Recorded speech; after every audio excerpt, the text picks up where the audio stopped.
بسم اللہ الرحمن الرحیم۔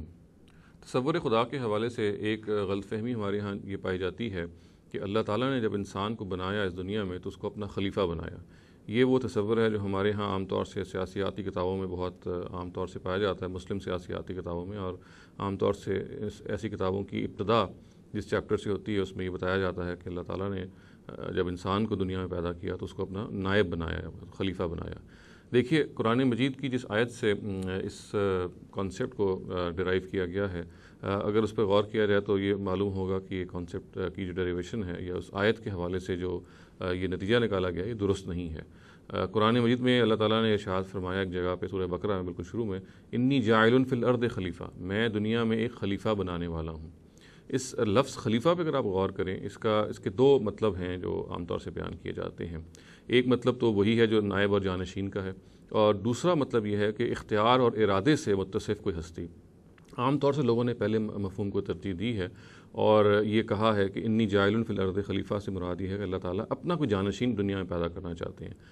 اگر یہ مفہوم اس آیت کا ہوتا تو اس کے لیے ضروری تھا کہ خلیفہ کے جو لفظ پہ یا تو الف لام ہوتا تاکہ اس کو ہم ڈیفائن کر سکتے، اور یا پھر مضاف الیہ ہوتا، خلیفتی کے الفاظ ہوتے، اللہ تعالیٰ یہ کہتا ہے کہ میں اپنا خلیفہ بنانے والا ہوں۔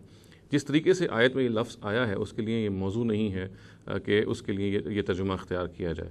اور جہاں تک دوسرے ترجمے کا تعلق ہے تو وہ اس آیت میں بالکل عین مطابق ہے۔ جب اللہ تعالیٰ نے کہا کہ میں اس دنیا میں ایک صاحب اقتدار اور صاحب اختیار ہستی بنانے والا ہوں، تو دیکھیے فرشتوں نے فوراً آگے سے یہ کہا کہ وہ پھر خون فساد ہوگا اور ہم تیری تسبیح کرنے والے موجود نہیں ہیں۔ یعنی جو فرشتے تھے وہ سمجھتے تھے اس لفظ کا مطلب کیا ہے۔ اس کا لفظ کا مطلب یہ ہے کہ اللہ تعالیٰ اگر ایک صاحب اختیار اور ارادہ اور اقتدار ہستی کو دنیا میں پیدا کرنے والے ہیں تو وہ تو دنگا فساد اور خون ریزی کرے گا۔ تو یہ وہ مطلب ہے جو اس آیت سے نکلتا ہے، اور اسی کے لحاظ سے ہمیں یہ دیکھنا چاہیے کہ یہ جو کانسیپٹ ہمارے یہاں پیدا ہو گیا ہے کہ زمین میں شاید اللہ تعالیٰ کا جانشین ہے جو خدا نے پیدا کیا انسان کی حیثیت میں، یہ بات سرے سے درست نہیں ہے۔ اللہ تعالیٰ نے انسان کو اپنا بندہ بنا کے پیدا کیا ہے۔ اللہ تعالیٰ نے انسان کو ایسی ہستی بنا کے پیدا کیا ہے، اس کا شرف یہ ہے کہ اللہ تعالیٰ کی عبادت کرے، اللہ تعالیٰ کی بتائے ہوئے رستوں پہ چلے۔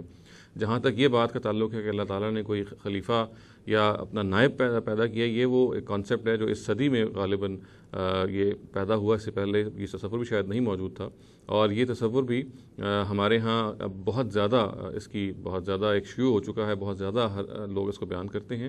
قرآن مجید میں اس کی کوئی بنیاد موجود نہیں۔